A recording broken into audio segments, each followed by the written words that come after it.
Xo'p, 22 kishi bo'ldi. Xo'p, soat 21:03, ya'ni 3 minut o'tib ketdi. Xo'p, boshlaymiz. Xo'p, ekran ko'rinyaptimi hammaga? Mikrofoningizni yoqib aytavering, ekran ko'rinyaptimi? Ko'rinyapti, Ustoz. ustoz, ko'rinyapti. Aha, bo'ldi. Xo'p.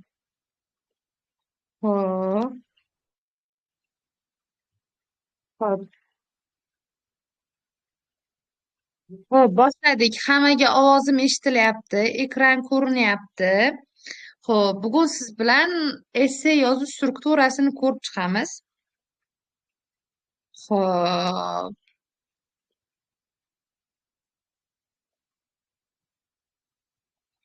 Essay yozuv strukturasini ko'rib chiqamiz. Xo'p, qarang, sizda test bilan birgalikda essay ham bir xil balllanadi. Ya'ni testingizda ham umumiy ball ko'rsatkichi 75 ball bo'ladi. Essayingiz ham xuddi shunaqa 75 ballik tizimda baholanadi. Xo'p, ustoz, essayda ko'proq ingliz tilida darsiga borgan o'quvchilar essay yozishda umuman qiynalmaydi. Bu essay bilan inshoni farqlab olishingiz kerak. Sizda ichkarida essay qanaqa tushadi? Essay sizda ko'proq ichkarida o'zi milliy sertifikat tizimida argumentli essay tushadi sizga. Xo'p, qarang, argumentli essay. Bunday essayda muallif biror masaladan o'z nuqtai nazaridan fakt va dalillar bilan qo'llab-quvvatlaydi. Avval har ikki tomon uchun ham fakt keltiradi, yakunda kuchli dalillar bilan o'z pozitsiyasini himoya qiladi. Ya'ni argumentli essayda sizda doimo ikkita qarash bo'ladi. Misol, sizda xususiy universitetlar yaxshimi yoki davlat oliy ta'lim universitetlari yaxshimi? Yoki ta'limga ko'proq mablag' ajratilishi kerakmi? Yoki sportga ko'proq mablag' ajratilishi kerakmi? Rahbarlik lavozimida ayollarni ishlatilishi lozimmi? Yoki erkaklar yuqori darajalarga ko'tarilishi mumkinmi? Ko'ryapsizmi? Ikki xil qarash. Ya'ni sizda argumentli essayda doim ikkita tomon bo'ladi va ikkita pozitsiya bo'ladi. Siz ikkitala qarash haqida ham fikr berishingiz kerak. Xo'p, qarang.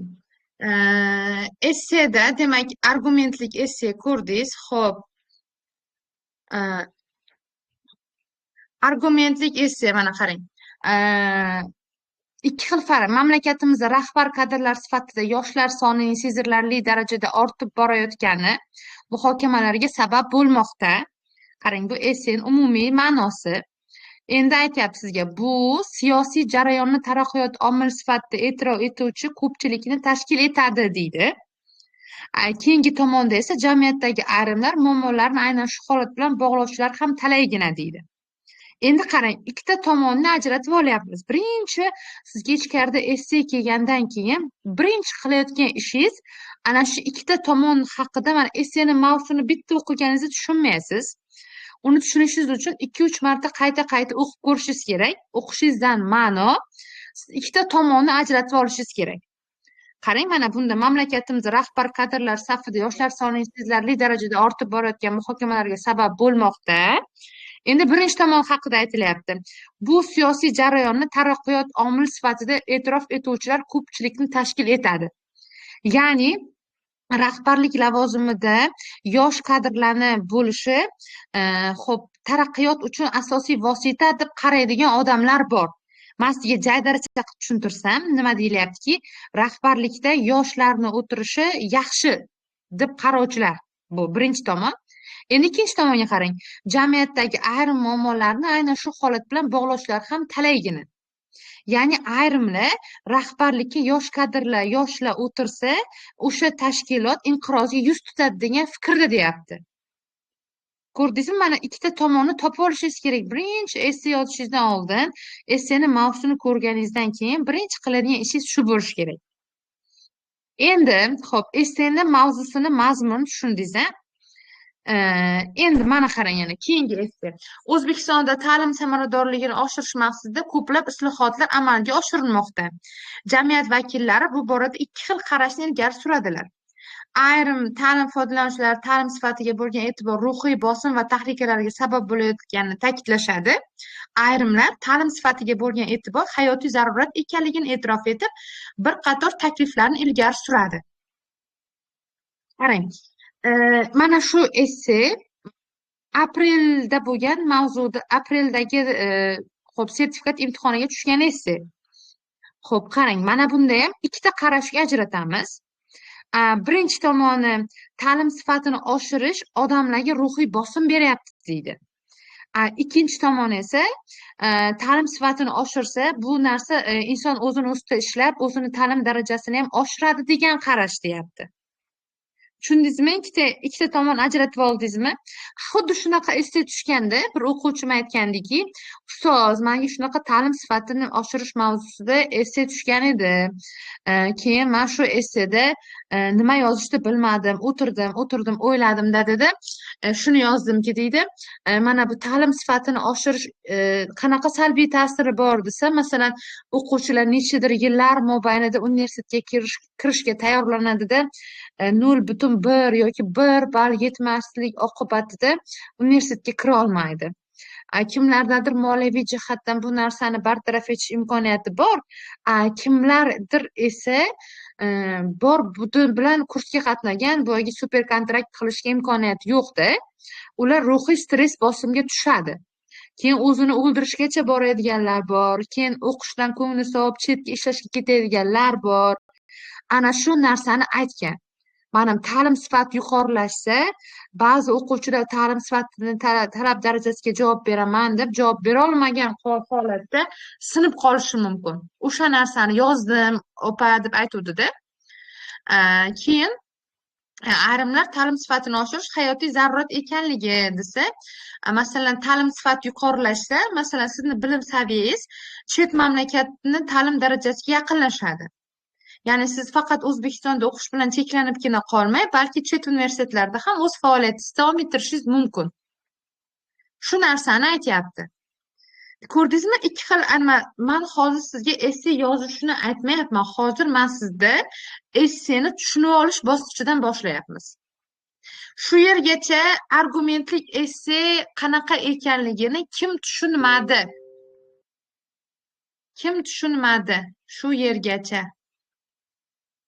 Kim tushunmadi? Hamma tushundimi?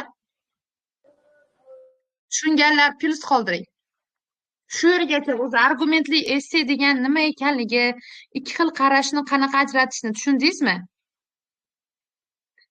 Ha, tushundim. Shirin tushungan, Jasmina tushungan, Hamid tushundi. Men doim tushunganman ustoz. Abdurahmonmi deyman unda? Ha, men. Dilnura tushungan, Shahrizoda. Faqat Shahrizoda va Shirin, Dilnura, Muxlisa. Qolgan hech kim tushunmadimi? Chatdan necha kishi o'tiribdi o'zi?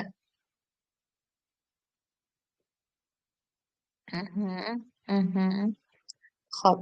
Demak, argumentli esse nima ekanligini tushundingiz, a? Xo'p, endi davom etamiz. Endi esseni ichkarida qanaqa yozish kerakligini ko'rib chiqamiz. Siz bilan birgalikda. Xo'p. Demak, esseni yozish tushundingiz, a? Esse struktura. Essening strukturasi bo'yicha birinchi bo'lib kirish, ikkinchi asosiy qism, uchinchi xulosa. Ya'ni qarang, kirish, asosiy qism, xulosa. Demak, birinchi qismdan boshlaymiz, kirish qismida. Kirish qismi sizda juda ko'p bo'lmasligi kerak. Kirish qismi 2 yoki 3 jumladan, yoki 2 yoki 3 ta gapdan iborat bo'lishi kerak bo'ldi. Kirish qismida qaraysiz. Siz kirish qismida ko'pchilik aytadiki, esseni mavzusini o'zini ko'chirib qo'ysa bo'lmaydimi kirish qismida deydi. Kirish qismida siz esseni mavzusini sal o'zgartirib ko'chirishingiz kerak. Ya'ni biroz o'zgartiring. Misol, sizda boyagi davlat oliy ta'limimi yoki xususiy oliy ta'lim yaxshimi degan mavzu bo'lsa, hozirgi rivojlanib borayotgan mamlakatimizda ayrim insonlar davlat oliy ta'limida tahsil olishni xohlasa, ayrimlari xususiy ta'lim dargohida bilim olish yaxshi degan fikrdalar. Mana shu bo'ldi bitta kirish. kirishda shunday esseni mavzusiga sal o'zgartirish kiritasizda. Agar sizni essengiz mavzusi dunyo miqyosidagi mavzu bo'lsa, rivojlanib borayotgan jahonda, dunyoda, agar sizni esse mavzusi faqat O'zbekistonga aloqador bo'lsa, hozirgi rivojlanib borayotgan mamlakatimizda deb qo'yasiz, bo'ldi boshiga. Esseni kirish qismini yozish uchun siz fakt umuman kerak emas. Shuni essengiz mavzusi bor-ku, boya tepada ko'rgan mavzu. Shuni shunday o'zgartirib yozasiz, qarabsizki, tayyor esseni kirish qismi bo'ladi. Xo'p, mana qarang. Kirish qismi qanday yoziladi? Umumiy jumla, mavzuning dolzarbligi, mavzuni paraphrase qilish. Qarang, mavzuni aynan ko'chirmaysiz. Shaxsiy yondashuv bildirish. Menimcha xususiy universitetda o'qish yaxshi deb o'zingizni shaxsiy yondashuvingizni hech qachon kirish qismida qo'shmang. Kirish qismi bu sizni essengizni boshlanish qismi hisoblanadi. Ya'ni kirish qismiga binoan siz essengizni qanaqa davom ettirishingiz aniq bo'ladi-da. Birinchi bosgan qadamingizdan o'zi essengizni o'qiyotgan odam siz haqingizda birinchi taassurotni oladi. Hech qachon kirish qismida dalil keltirmang. Masalan, meni qo'shtimda amakimning nevarasi xususiy universitetda o'qiydi yoki mamlakatimiz foizi bo'yicha 27% o'qish talabalar xususiy universitetda o'qiydi. Umuman dalil keltirmang. Kirish qismi bu shunchaki essengizni boshlab berish. Keyin mavzu, vaziyat matnidan chetlash. Kirish qismingiz boshqa narsa bo'lib yotibdi, essengizni mavzusi umuman boshqa narsa bo'lmasin. Kirish qismi essengizni mavzusini biroz o'zgartirilgan holati bo'lishi kerak bo'ldi. Xo'p. Keyingisi, hozir namuna esselar ko'rib chiqamiz. Keyingisi asosiy qism. Asosiy qism kamida 3 ta xat boshdan iborat bo'lishi kerak. Ya'ni asosiy qism mana bor siz miyangizda xo'p, o'sha mavzu haqida nima ma'lumot kerak bo'lsa, o'shani hamma faktingiz, dalilingiz, mavzu bo'yicha miyangizdagi bor bilimni hammasini asosiy qismda berasiz. Misol siz sizga nima uchun 3 ta xat bosh deyapti? Bizda argumentlik esseda nechta vaziyat bo'lardi? 2 ta vaziyat bo'ladi, to'g'rimi? Birinchi vaziyat, ikkinchi vaziyat. 3 ta xat boshidan birinchisida o'sha masalan sizga ikkita tomondan birinchi tomonni yozasiz. Birinchi tomonni salbiy jihatlari yo ijobiy jihatlari yozasiz. Keyin birinchi tomonni tugatib bo'lganingizdan keyin ikkinchi tomonni yana xat boshdan yozasiz. Ya'ni misol siz xususiy universitet haqida hamma faktlarni berib bo'lasiz. Birinchi xat boshdan yozib, misol xususiy universitetlar kontrakt to'lovlari yuqori darajada, lekin ta'lim berish darajasi yaxshi. Misol hamma xohlagan vaqtida talaba bo'lishi mumkin. Fakt berdingiz bo'ldi. Demak, xususiy universitet, ya'ni birinchi argumentingiz haqida hamma narsa yozib bo'ldingiz. Endi ikkinchi argumentga o'tasiz. Ikkinchi argument davlat oliy ta'limmi? Endi ikkinchi xat boshdan yozasiz. Davlat oliy ta'limda nechadir yillar davomida faoliyat olib borayotgani uchun ishonchli hisoblanadi.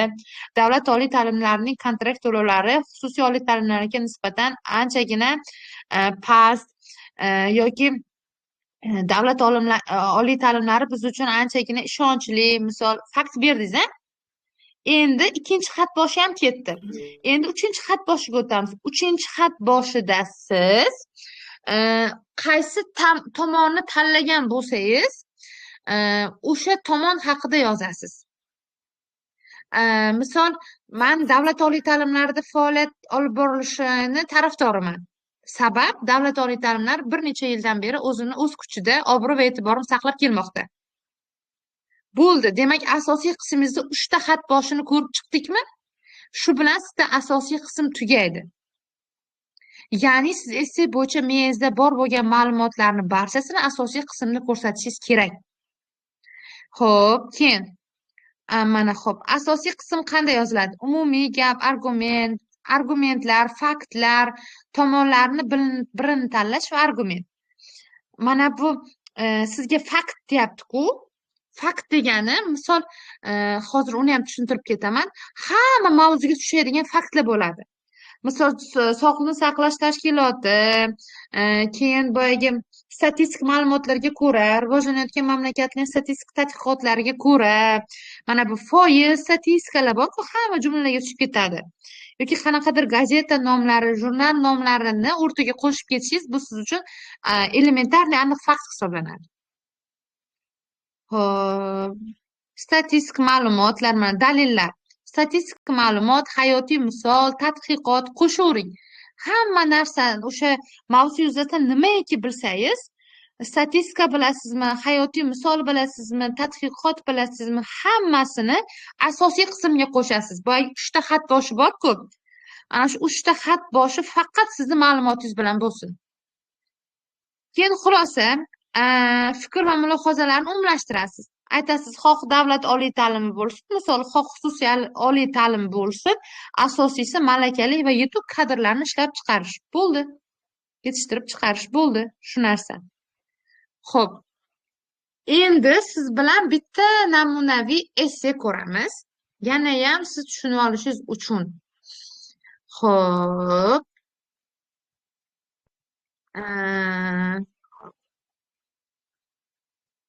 Mana. Xo'p, hammaga ko'rinyaptimi? Sizga namunaviy esse. Hammaga ko'rinyaptimi? Plus qoldiring. Xo'p. Uncha tushunmadim. Hozir tushunasiz. 27 ta. Bo'ldi. Hozir bitta misol bilan ko'ramiz. Faqat men o'qib berayotgan paytim diqqatingizni qiling, jamlang. Yaxshi tushunib olishingiz uchun kerak bu narsa. O'zi juda oson narsa. Xo'p, boshladik. Xo'p, qarang. Demak, birinchi mavzuingiz, sizda esseni mavzusi maktabni bitirgach qay yo'ldan borgan ma'qul? Oliy ta'limda o'qish yoki ishga kirish? Xo'p, ana shu esseda ikkita tomon qaysi tomon? Bitta yozing-da. Shu esseda ikkita tomon qaysi tomon? Yozing. Ikkita tomon qaysi tomon? Ikkita tomon.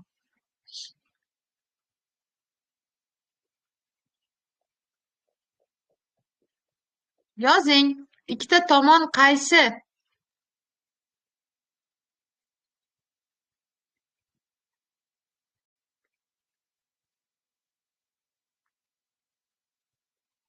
Ish va ta'lim. Xo'p, hozir. Mana.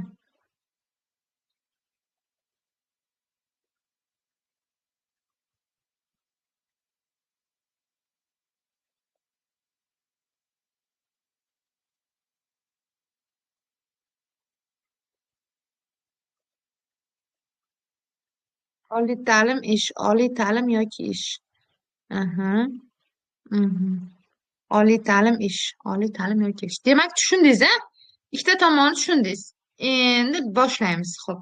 Kirish. Masga aytdim, kirishda bironta tomonni tanlamaysiz. Ya'ni boshlab berishi. Xo'p, qarang. O'quvchilar 10-11 sinflarga kelib, maktabdan keyin hayot haqida o'ylay boshlashadi. Ayrimlar oliy ta'lim muassasasiga kirishni rejalashtirsa, kimlardir tezroq ishga joylashishni, karyera qilishni ma'qul ko'radi. Qarang, mana shu kirish qismida bironta tomonni tanladimi? Kirish qismida bironta tomon tanlandimi? O'quvchilar 10 va 11 sinflarga kelib, maktabdan keyingi hayotda ham o'ylay boshlashdi. Ayrimlar oliy ta'lim muassasasiga kirishni rejalashtirsa, kimlardir tezroq ishga joylashishni, karyera qilishni ma'qul ko'rishadi. Tanlandimi? Tanlanmadi. Shunchaki bu essega kirib kelish. To'g'ri. Endi boshladik. Asosiy qism. Xo'p, mana qarang, strelkadan chizib, 3 ta abzatslikni asosiy qism degan. Xo'p, moliyaviy holatiga ko'pchilik havas qiladigan mashhurlarning hayot tarzini tahlil qilar ekanmiz. Kimdir birinchi, boshqasi ikkinchi yo'ldan borganiga guvoh bo'lamiz. Demak, har ikki yo'l bilan ham muvaffaqiyat qozonish mumkin ekan. Maktabni bitiriboq ishga kirishning qator afzalliklari bor. Moliyaviy barqarorlikka tezroq erishiladi, oila qurish yoshida, o'z ishxonasi mablag'iga ega bo'ladi. Qolaversa, hozir ko'pchilik ish beruvchilarga diplom emas, balki ish malakasi muhimroq.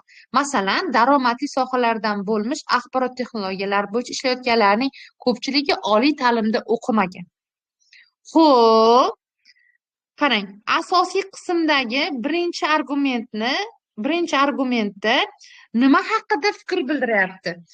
Oliy ta'limda o'qish haqidami yoki ishga kirish haqidami? Nima haqida fikr bildiryapti?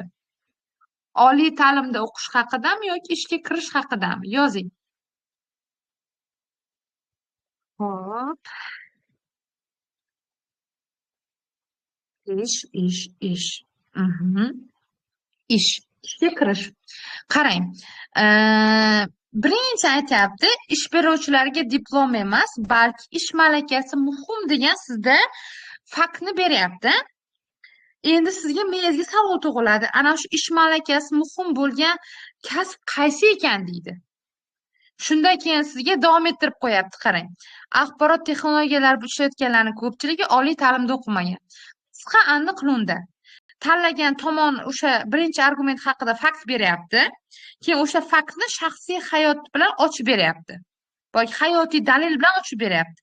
Misol ayrim kasblar deyapti, diplom umuman kerak emas, odamlar katta daromadga erishishi mumkin deyapti. Keyin o'sha kasb mana axborot texnologiyalari deyapti. Ko'rdingizmi? Siz ham mana shu argumentga ma'lumot berguncha, o'sha argumentni haqida bir o'zini yozasiz, ma'lumotni yozasiz, keyin ma'lumotni ochasiz. Tushundingizmi?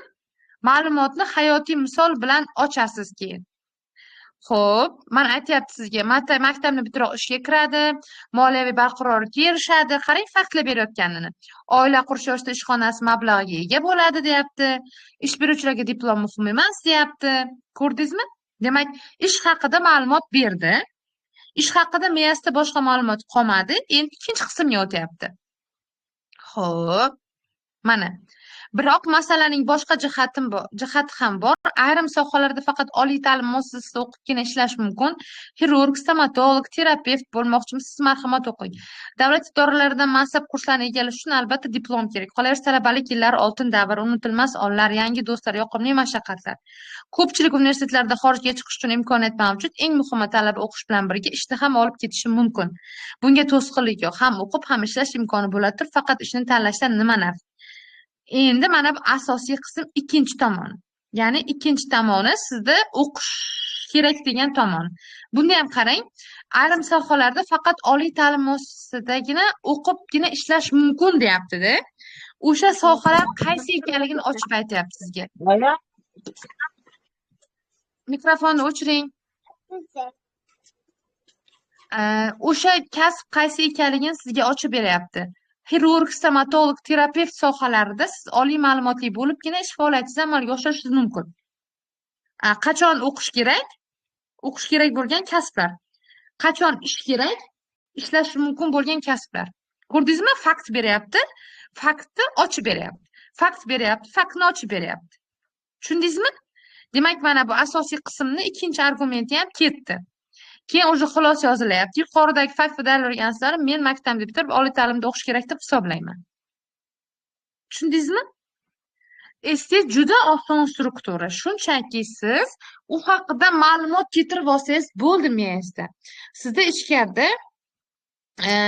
ana bo'ladi. Tayyor o'z orqada qoralama bo'ladi. O'sha qoralamadan yo'q, xulosa o'zi bitta ikkita gap bo'ladi. Xulosa ham, kirish qismi ham bitta ikkita gap bo'ladi. Eng ko'p gap, eng ko'p fikrni asosiy qismga berishingiz kerak. Endi qarang, siz bilan hozir esseni fikrlari bilan keltirilgan holatni ko'rib chiqamiz. Qarang. Mana. Birinchi mavzu. Ba'zi kishilar yaxshi maosh insoniy hayotini o'zi xohlagandek go'zallashtiradi deb hisoblashsa, boshqalar esa aksincha, yaxshi ish insonni hayotiga o'zgacha huzur bag'ishlaydi deyishadi. Endi birinchi tomon qarang, yaxshi maosh hayotni yaxshilaydi. Bizda birinchi tomon shumi? Yaxshi maosh hayotni yaxshilaydi. Endi birinchi tomon haqida fikr. Yaxshi maosh moddiy barqarorlikni ta'minlaydi deb fikr aytyapti. Endi shu fikrni ochib beryapti. Milliy statistika agentligi ma'lumotlariga ko'ra, o'rtacha to'lovlar tashkil etadi, biroq yuqori maosh olish mutaxassislar hayot sharoitini yaxshilanishi va ijtimoiy himoyaning kuchayishi qayd etilgan. Ustoz, ichkariga kirgan paytimiz mana bu statistikalar miyamizga kelmaydi-ku deganlar uchun nisbatan olib yozavering. O'zingizdan bilasiz-ku, misol hozir Muborak tumanida o'rtacha oylik maoshi shunchani tashkil qiladi deb yozsangiz bo'ladi-ku.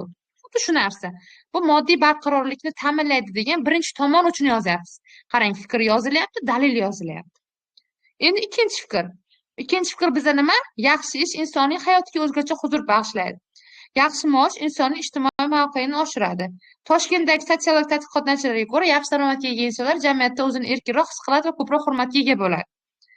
Bu narsani Toshkentdagi olimlar yo aytgan, yo aytmagan. Shunchaki sizni esingizni ta'sirchanroq qilish uchun bular mana bunaqa faktga o'xshamas. Siz shuni Toshkentdagi emas, respublikamizdagi ayrim tadqiqot natijalariga ko'ra deb aytsangiz ham bo'ladi. Bironta bu yerda fakt yo'q-ku. Shunchaki sizni esingizni zo'r ta'sirchanroq qilish uchun mana bunaqa gapchilardan foydalanadi bular.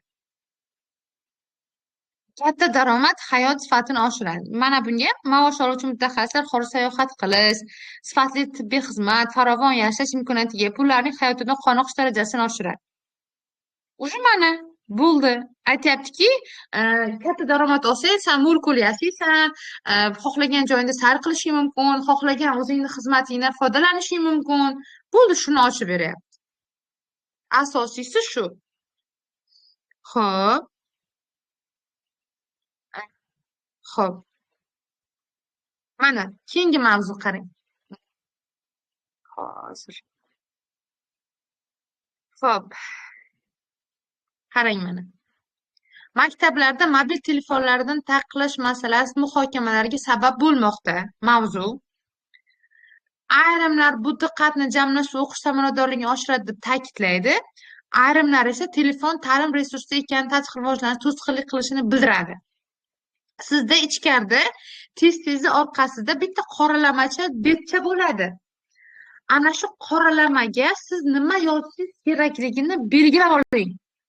Esseni yozib boshlab ketmangda, shoshmaman. Mana bu mavzuni essesini o'qidim. Esseni ikkita tomondan ajratib oldim. Ayrimlar diqqatni jamlaydi, samaradorlikni oshiradi desa, ayrimlar telefon ta'lim resursini kamaytiradi degan fikrda bo'ladi. Xo'p, qarang.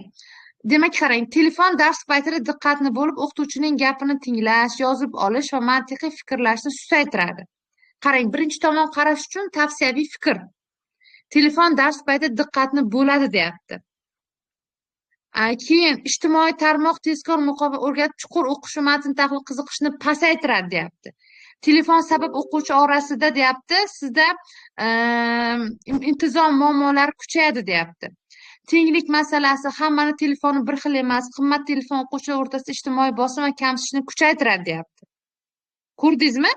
Telefonni yomon tomoni haqida, mana birinchi argumentingiz haqida sizga shuncha 4 ta fakt beryapti. Keyin siz nima qilasiz? Esse yozgunizcha mana shu 4 ta faktni ochib yozasiz.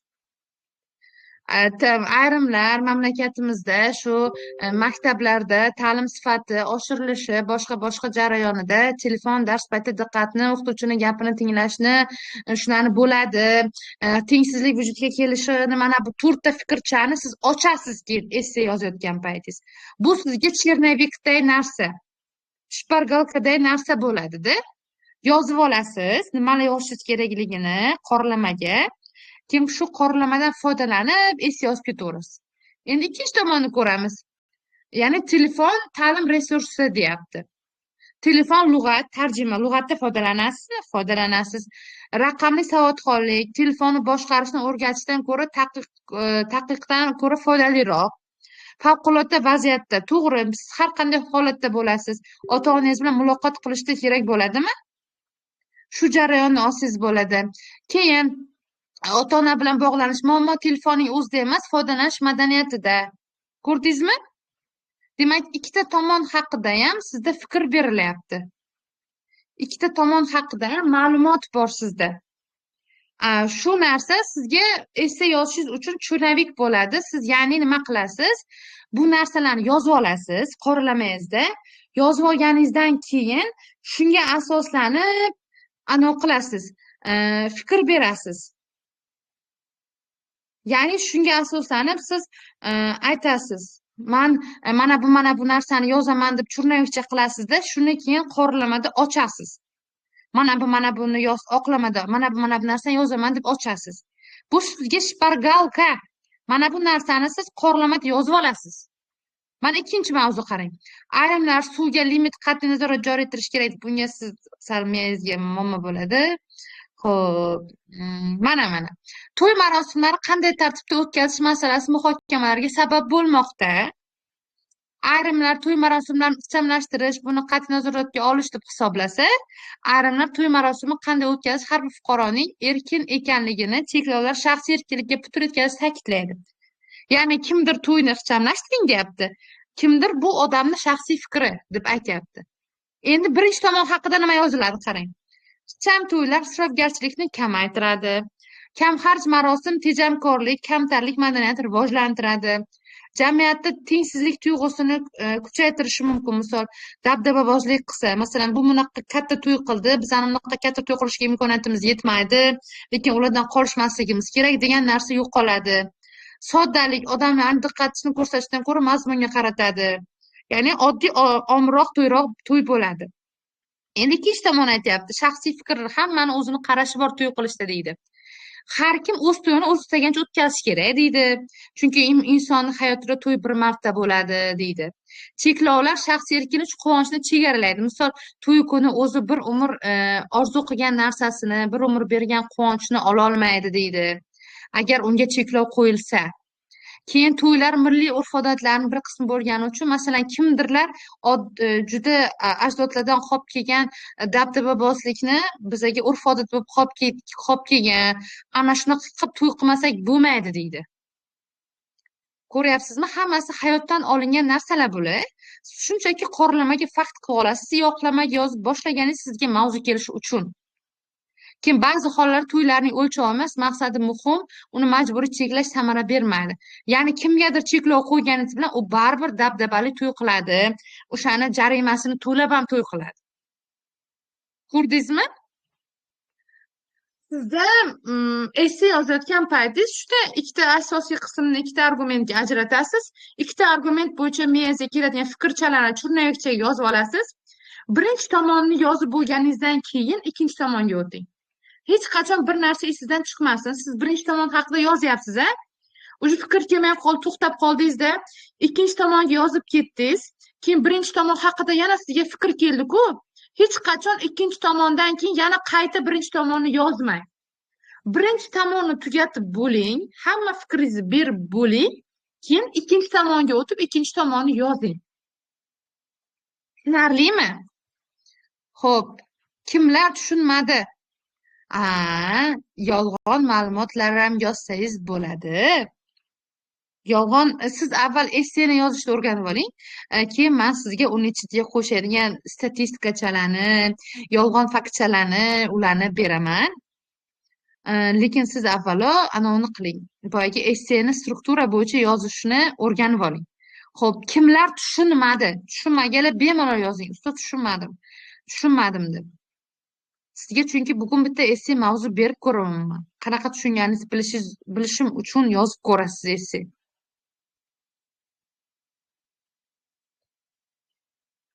Men tushunmadim. Yana aynan qayeriga tushunmadingiz? Nechta so'z yozish? 200-250 ta so'z bo'lishi kerak. Agar undan kam bo'lsa bo'lmaydi.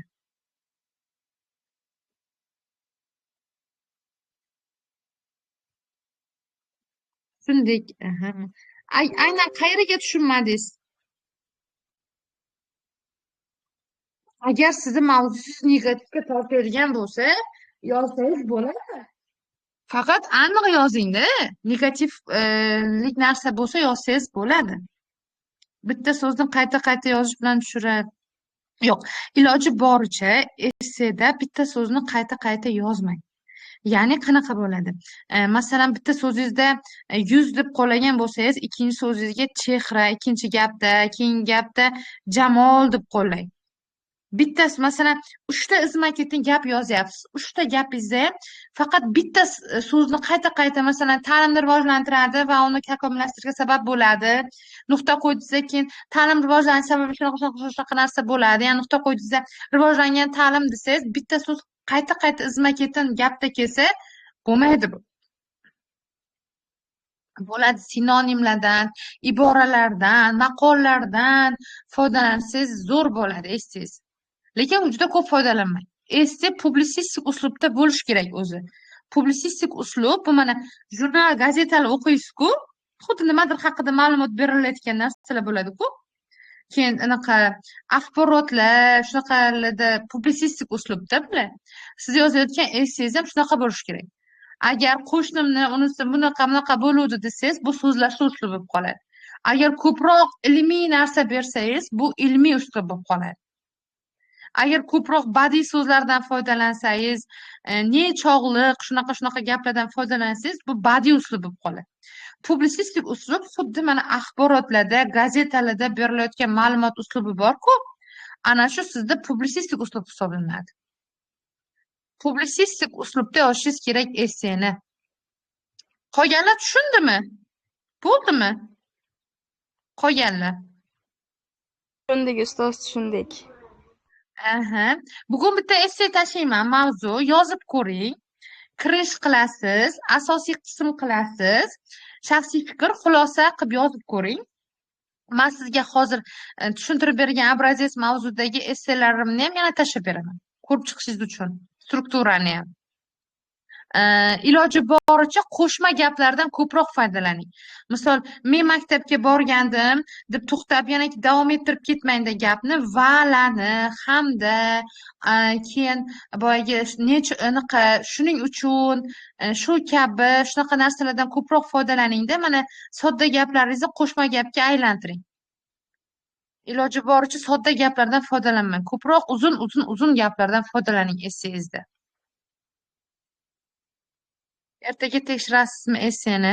Tekshirish vaqtini aniq aytaman. Erta balki darsda muhokama qilarmiz, balki qilmasmiz. Ko'ramiz. Lekin siz bugun hozirda o'ziga esse yozib ko'ring. Eskirgan so'zlardan foydalansak, yo'q, eskirgan so'zlardan foydalansangiz ko'proq u badiiy uslubga o'tib ketib qoladi-da. Chunki badiiy uslubda eskirgan so'zlardan foydalanadi-da. Hech ko'rganmisiz mana gazetalarda yoki ilmiy maqolalarda, ilmiy emas, maqolalarda yoki axborot davrlarda eski so'zlardan foydalanilgan. Sodda gap qilinglar dedi. Yo'q, sodda gapdan ko'ra qo'shma gap sizni publitsistik uslubingizni oshiradi. Qo'shma gapdan foydalaning ko'proq. Yana nima savollar bor? Xo'p. So'zni nima? Juft qo'llasa bo'ladi. Agar gapingizni juft qo'llash kerak bo'lsa, qo'llasangiz bo'ladi. Agar juft qo'llash ehtimoli bo'lsa, o'zimizni hayotimizdagi voqealarni misol qilib yozsak bo'ladi. Endi qarang, shu joyda men sizga bitta misol aytaman. Qaysidirlaringizdir xabarlaringiz bor, qaysilaringizga aytib berganman. Qaysilaringizgadir aytib bermaganman. Qanaqa siz hayotingiz bilan bog'lab yozishingiz mumkin? Xo'p, qarang. Nechta kishi o'tiribdi chatda? Juda muhim va sodda tilda tushuntirib beraman hozir. Menda yuqori ball olgan bir o'quvchimni essesini. Xo'p, necha kishi o'tiribdi chatda? 26 kishi. Xo'p, qarang. Bir o'quvchimga esse mavzu shunaqa tushganki, kredit degan o'sha o'quvchim adashmasam 72 ballmi shunday oluvdi esseda. Ayrimlar uchun degan kredit iqtisodiy erkinlikka olib keladi degan. Ayrimlar uchun bu inqiroz holatini yuzaga keltiradi degan. Kredit. Shunaqa mavzu tushgan. Ayrimlar uchun kredit hayoti uchun yaxshi natijalarga olib kelishga yordam beradi degan. Bu sizga sodda tilda tushuntirsam, ayrimlar uchun esa tanazzulga yuz tutishga sabab bo'ladi degan narsa. Endi u aytyaptiki, ustoz deyapti, o'tirdim, o'yladim dedi. Nima yozishni bilmadim dedi. Keyin dedi, o'tirib o'yladim dedi. O'quvchim aytdiki, onam dedi, xullas dedi, boyagi dedi, kreditga dedi, universitetga o'qishga kirib qoldilar dedi. Keyin dedi o'sha vaqtda biz dedi universitetda dedi o'qishga dedi qanaqa kontrakt to'lashga pulimiz bo'lmay qoldi dedi. Keyin dedi shunda dedi boyagi ta'lim kreditidan foydalandikda dedi onamni dedi kontraktini to'lab dedi onam o'qishlarini davom ettirdilar dedi. Keyin dedi boyagi biz dedi uyga dedi maishiy texnika olmoqchi edik dedi. Pul yig'ib o'sha texnikani olishimiz kerak deyapti. Bizga boyagi o'quvchimni xullas pishiriq onasi pishiriq sotish bilan shug'ullanadi. O'shanda deyapti boyagi pishiriq pishiradigan olishimiz kerak deyapti. Boyagi apparat, mikrovolnovkam, duxovkam xullas shunaqa narsa olishimiz kerak deyapti, lekin katta pech olish uchun deyapti. Pulimiz yo'q edi deyapti. Shunga deyapti, boyagi kredit oldikda deyapti, sразу katta pech oldik deyapti. Keyin deyapti o'sha endi men sizga hozir bunaqa narsa, bu narsani men aytib berayotgandek qilib yozmagan. U miyasiga kelgan narsalar shu narsa bo'lgan o'sha paytda deyapti. Shunaqa narsalar keldi miyamga. Kredit odamni iqtisodiy jihatdan rivojlantirishiga qanaqa ta'sir qiladi degan joyiga dedi. Mana shu narsa miyamga keldi, ustoz deyapti. Keyin deyapti iqtisodiy tanazzulga yuz tutishi mumkin deganiga u aytyaptiki, hozir biz olgan ikkita kredit deyapti. Otamni oyligini hammasi o'sha kreditga to'liq o'tadi deyapti. Otam ro'zg'orimizga qo'shimcha daromad olib kirish uchun deyapti. Onam o'sha pishiriq qilib sotadi deyapti. Otam ustachilik qilib boyagi qo'shimcha ishlarga chiqib keladi deyapti. Ya'ni olayotgan kredit bilan deyapti, boyagi oylik bir xil ketib qolyapti deyapti. Masalan, o'zi 3 million oylik olsa, oylik kredit miqdori ham 3 million. Keyin deyapti, ustoz deyapti, shuni yozdim deyapti. U faqat onam, otam yoki qarindoshim u bu deb yozmagan. Ayrimlarni ijtimoiy hayotini yaxshilanish uchun yoki qaysidir kichik tadbirkorlikni boshlanish uchun kredit haqiqatdan ham iqtisodiy rivojlantiruvchi omil hisoblanadi. Sabab endi men u yozganini hozir sizga esseni qanaqa yozganini aytib beryapman. Xuddi shunaqa publitsistik uslubda yozasiz ichkarida ham. U aytyaptiki, xo'p, iqtisodiy rivojlantirish uchun yaxshi omil hisoblanadi. Chunki kichik tadbirkorlik sababli kredit olgan tadbirkor deyapti, nafaqat yangi ishni boshlanish uchun birinchi qadamni qo'ygan bo'ladi va o'sha ish orqali ko'pgina oilalarni ish bilan ta'minlaydi deyapti. Ya'ni ham yangi ish boshlanishi uchun asos bo'lib xizmat qiladi olingan kredit, ham deyapti o'sha orqali odamlarni ish bilan ta'minlayapti deyapti. Agar kredit bo'lmagan taqdirda shu yangi ishni boshlanishi uchun moliyaviy mablag' yig'ilishga bir necha oylar yoki yillar sarflanar edi. Bu esa ayrim oilalarning ro'zg'orini, ya'ni yuritilishini nechadir yillarga kechiktirardi deyapti. Bu mana fakt keltiryapti, faktni ochib beryapti. Keyin aytyaptiki, masalan deyapti, mamlakatimizdagi ayrim talabalar deyapti, bilim va saviyaga ega bo'lgan talabalar to'lov kontrakti asosida o'qishga qabul qilinadi va kontrakt narxini yoki kontrakt mablag'ini to'lash uchun yetarli darajada sharoiti bo'lmaydi. Va shu sababli o'qishni to'xtatib, boshqa yo'ldan ketishga to'g'ri kelib qoladi. Shunaqa holatlarni oldini olish uchun deyapti, ta'lim krediti joriy etilgan. Bu esa o'quvchini yoki talabani ta'limga bo'lgan qiziqishini oshirish va uni malakali yetuk kadr bo'lishi uchun xizmat qiladi deyapti. Ko'ryapsizmi? Boyagi onasini kredit olganini, pishiriq boyagi apparatini olganini bu onam oldi, qo'shnimni amakivachcham oldi demayapti-da. Shu umumiy jamiyat bilan aytyapti.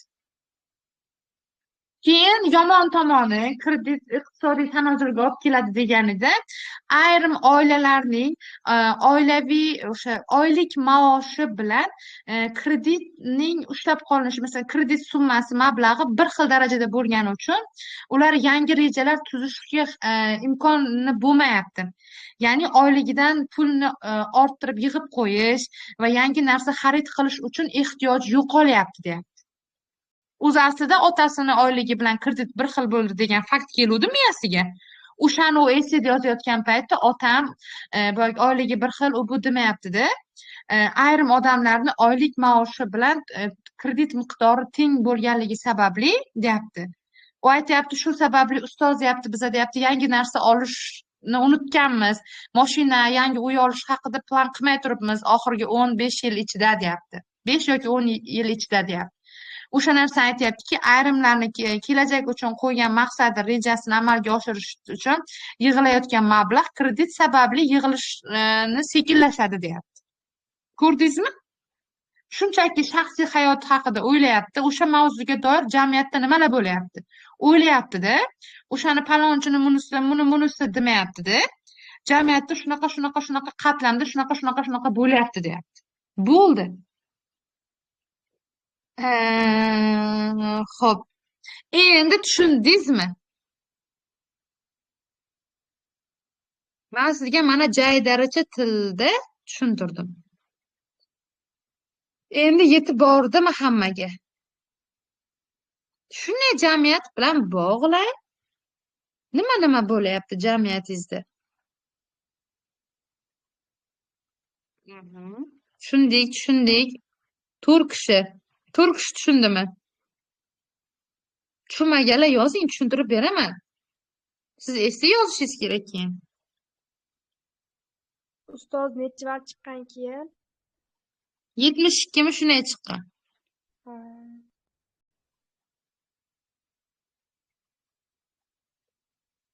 Shuning uchun men sizga shuni ana o'qib yozyapman. Sizga misol qilib shunaqa yozgandi. Shuning uchun esingizda yuqori baholangan deb sizga nima qilib beryapman? Aytib beryapman. Esse yozaylik darsda 75 ball beradimi esse? 75 ball, maksimalniy ball 75 ball. Ha, bugun beraman esse mavzusini.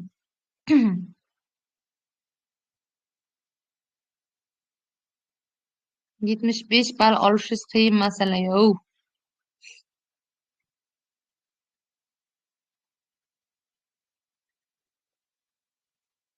Xo'p, demak hamma tushungan bo'lsa, olasiz, nasib. Xudo xohlasa. Sizga esse mavzu tashlab beraman, bo'lmasa kechki esse mavzusini yozasiz. Hammaga tushunarli bo'lgan bo'lsa, hushimdan ketib tushunmadim deb o'qibman. Xo'p, demak hammaga tushunarli, Unda hozir esse mavzu tashimni yozib ko'rasiz. Hammaga rahmat, yaxshi dam olinglar, sog' bo'linglar.